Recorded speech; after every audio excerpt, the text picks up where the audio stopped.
কেন? Hello everyone, আসসালামু আলাইকুম। I hope all of you are doing great. আমার ইউনিভার্সিটি শেষ করে আমি আর দীপু চলে গেছি কুটুম বাড়িতে। সো বেসিক্যালি আমার অনেক বেশি খিদা লেগেছিল আমি যখন ক্লাস করছিলাম। সো আমি দীপুকে বললাম যে তুমিও লাঞ্চ করো না, আর আমরা দুজন কুটুম বাড়িতে বসে খাবো।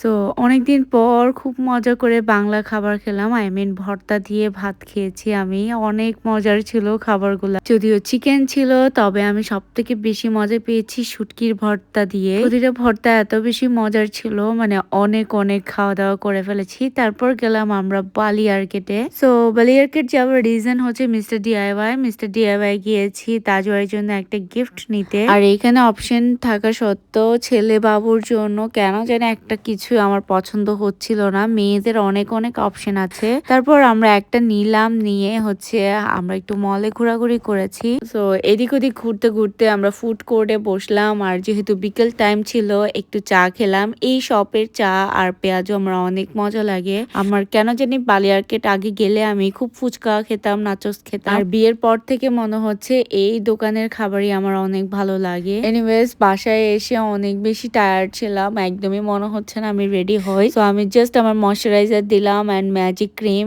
আজকে ইচ্ছা ছিল একটু রেডি হওয়ার, তবে টায়ার্ড থাকার কারণে ওটাও চলে গেল। সো আমার ম্যাজিক ক্রিমটা দিলে আর কোনো কিছুই লাগে না, মানে একদম ন্যাচারালি একটা গ্লো করবে। সো ফেস আর কোনো বেস দিতে হয় না, জাস্ট আমি আমার ব্লাশ লাগালাম এন্ড পাউডার লাগালাম এন্ড আই এম রেডি। তোমরা চাইলে এই ক্রিমটা আমার কাছ থেকে অর্ডার করতে পারো এন্ড ময়শ্চারাইজারটাও। এদিকে আমি একবারে রেডি হলাম, আর দীপু 2-3টা জামা ট্রায়াল দেওয়ার পরই রেডি হয়েছে। কার কার জামাই এমন তো কমেন্ট করে জানাও। বাসায় গিয়ে দেখি যে খুবই হই হুল্লা। এদিকে সব পিচ্চিগুলো আমার বোনরা বাসায় এসেছে।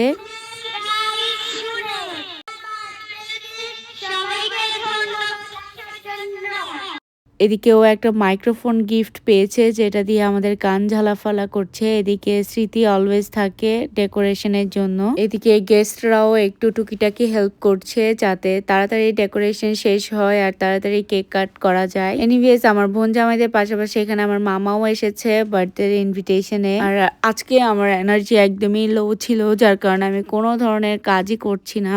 সো ফাইনালি আমাদের ডেকোরেশন শেষ হয়, আর এদিকে তাজওয়ারেরও একটা গান শুরু হচ্ছে। কি আছে আছে না নাই প্রথমে দিব হিন্দি ইমান গায়ে হিন্দি তারপরে বাংলা ইমান ফল হামলা বেটি টিক টিক টিং না বেটি টিক টিক টিং না বেটি টিক।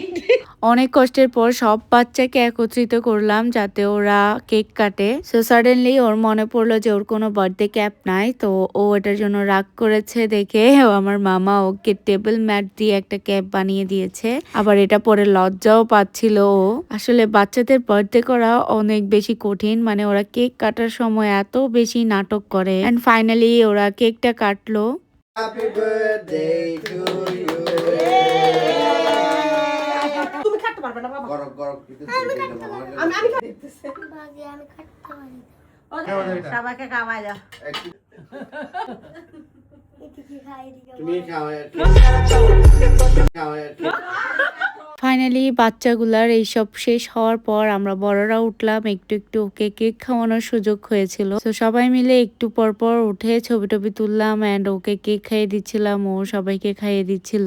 আর কেকটা ছিল হোমলি টেস্ট পেজের, সো অনেক বেশি মজার ছিল। ফ্লেভার ছিল ব্লুবেরি, মাই ফেভারিট ফ্লেভার। কেন?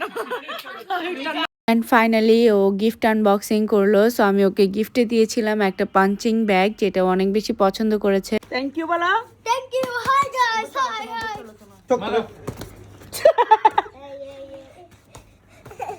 সো ওর সাথে সাথে আমি আমার বাসার বাকি বাচ্চাদের জন্য গিফট এনেছিলাম, একটু ছোট গিফট। ওদের হেয়ার ব্যান্ড এনেছি আমি ওদের জন্য।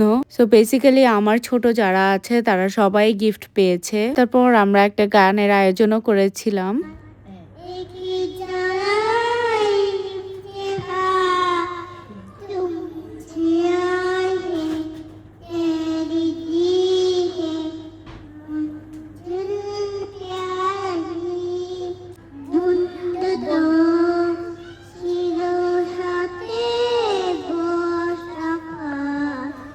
এদিকে আমরা গান শুনছিলাম, অন্যদিকে টেবিল একদমই সেট করা হয়েছে। সো খাওয়ার দাওয়ার খুব মজা হয়েছিল ওই দিন। সো খাওয়া দাওয়া করে অনেকক্ষণ আমরা আড্ডা দিয়েছি, প্রায় রাতের 1টা বাজে আমরা এসেছি বাসা থেকে। So that is it for today guys. আল্লাহ হাফেজ।